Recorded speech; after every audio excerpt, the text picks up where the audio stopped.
kes terbesar penyelewengan dana zakat di Malaysia meruntun hati setiap umat Islam, mengecewakan, meremuk leraikan harapan umat Islam terutamanya asnaf, kerana ruang yang diberikan secara berleluasa, akhirnya berlaku penyelewengan yang begitu berleluasa sehingga mencecah 230 juta. Yang tu yang masuk ke dalam poket kegiatan aktiviti mereka peribadi, bahkan sebahagiannya.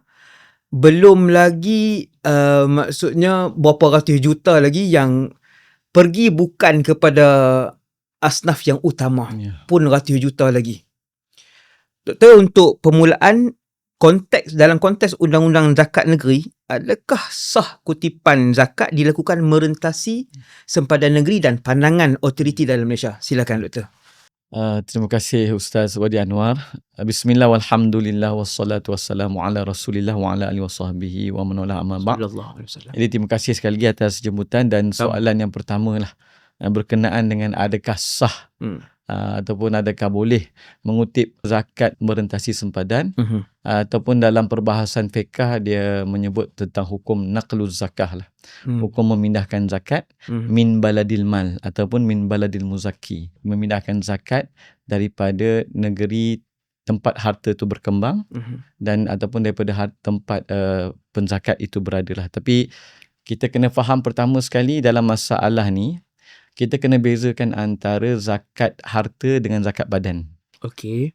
Zakat harta ni adalah kita asnaf yang paling berhak terhadap zakat bagi harta tersebut, ataupun kita panggil harta zakawi, harta yang wajib padanya zakat, adalah asnaf yang berada dalam lingkungan masafatul qasr, dalam lingkungan jarak qasar solat, iaitu kita kata 81 km lah, lebih kurang. Tak kurang daripada 81 km.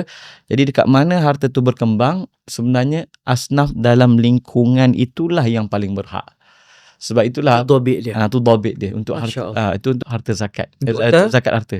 Zakat harta. Sebab itu apabila kita berbicara tentang naqluz zakah, dia merujuk kepada membawa keluar zakat daripada masafatul qasr, daripada jarak boleh qasar solat ni. Berbeza dengan zakat badan, zakat fitrah. Zakat fitrah tu hukum asalnya ianya dikeluarkan di mana tubuh badan orang yang wajib keluarkan zakat fitrah tu berada ketika terbenamnya matahari di akhir bulan Ramadan. Sangat beza lah. Sangat beza lah. Tapi harus dikeluarkan di awal bulan Ramadan. Itu zakat fitrah ataupun kita panggil zakat badan.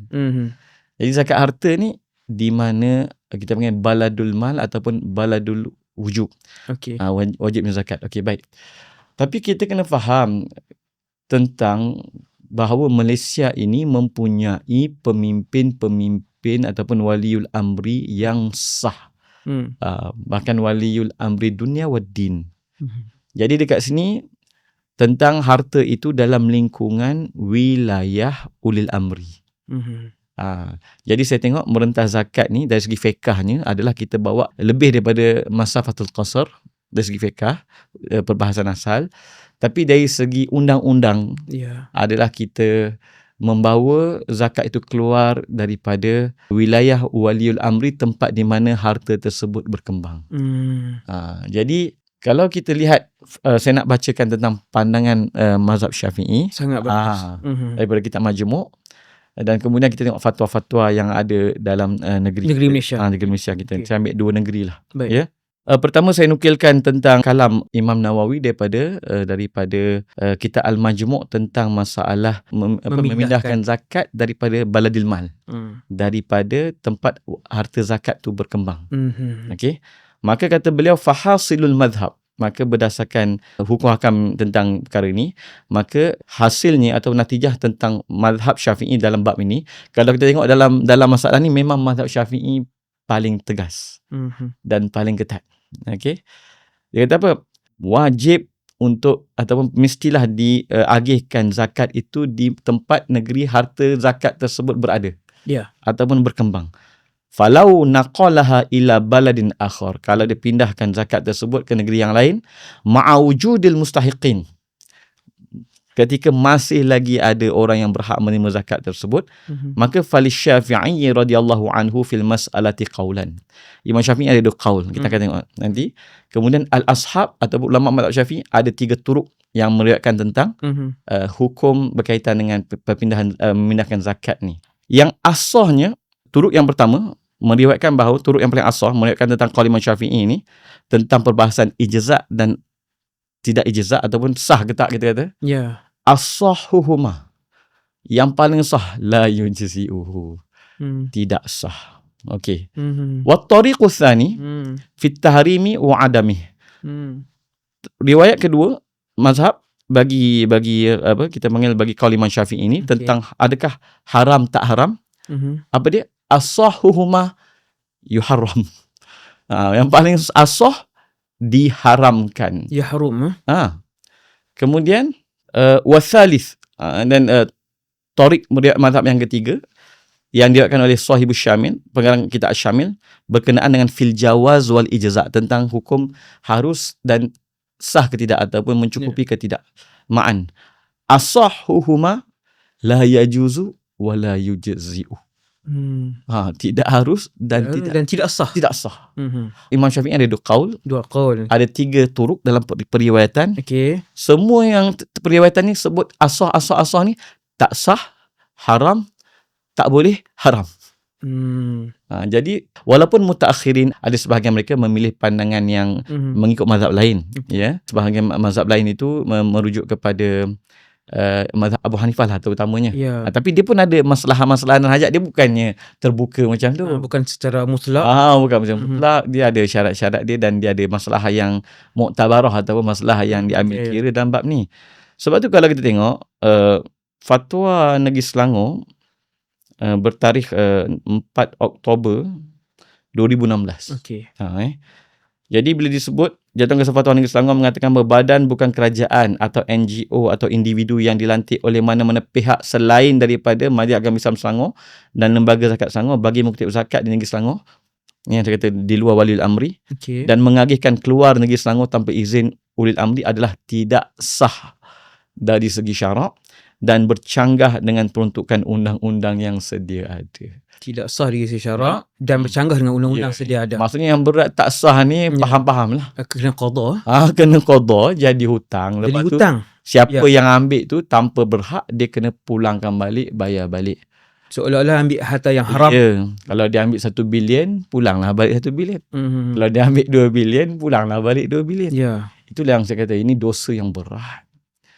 Kerana dia melibatkan hak asnaf dan juga tanggungjawab untuk memastikan zakat ini benar-benar sah. Berkenaan dengan fatwa mutaakhirin ataupun fatwa Imam Ibn Ujail Al-Yamani yang mengatakan bahawa dalam masalah ni difatwakan harus dan sebagainya. Itu kalau kita tengok, pertama dalam perbahasan fatwa. Satu. Yang kedua, sekarang ni kita di Malaysia ni dah ada ulil amri yang sah. Dah ada enactment pentadbiran agama yang sah yang telah menyatakan dengan terang-terangnya, dan fatwa ini berdasarkan qaul asah ataupun tariq yang paling asah, pendapat yang asah dalam mazhab Syafi'i yang digunakan di seluruh Malaysia dan difatwakan oleh Negeri Selangor. Fatwa Negeri Selangor yang kata tak sah ni dan tidak, yang bercanggah dengan undang-undang, memang jelas dari segi syarak. Berbahasa fiqh pun kita ambil qaul asah dan mazhab Syafi'i. Memang mazhab Syafi'i tak benarkan. Bahkan sebenarnya jumhur ulama tak benarkan. Tapi mazhab Syafi'i yang agak ketat lah. Terutama masalah jawaz wal ijza' tu. Tidak harus dan tidak sah. Kemudian saya suka juga untuk menukilkan fatwa daripada negeri Pahang. Mungkin saya tutup dengan ni lah. Ada lagi fatwa ada lagi fatwa. Mengatakan bahawa hukum perbuatan memindahkan hasil kutipan zakat oleh individu atau organisasi yang dilantik atau diberikan tauliah sebagai amil atau ejen bagi mana-mana main ke negeri lain adalah tidak sah dan bercanggah dengan peruntukan undang-undang yang berkaitan zakat di negeri-negeri. Kerana tempat zakat itu dikutip di luar sempadan negeri. Jadi sebab tu kita tengok perbahasan pindah zakat ni, kita kena lihat pertama sekali perbahasan fiqh. Ya. Perbahasan fiqh mazhab Syafi'i memang jelas. Ya. Kalau ada mustahik dekat baladil mal, pandangan paling asah memang tak sah. Ya. Kemudian dari segi masafatul qasri tu ataupun 81 km lingkungan harta zakat tu perbahasan fiqh. Okey. Tapi sekarang ni kita dah ada undang-undang Enakmen Pentadbiran Agama Negeri dengan pemerintah Islam yang sah. Maka jelas diputuskan dalam undang-undang juga bahawa apa yang ada dalam sempadan negeri itu, harta yang berkembang di situ, wajib bayar zakat di negeri tersebut. Dan kalau tidak, difatwakan dengan tidak sah dan bercanggah dengan undang-undang negeri.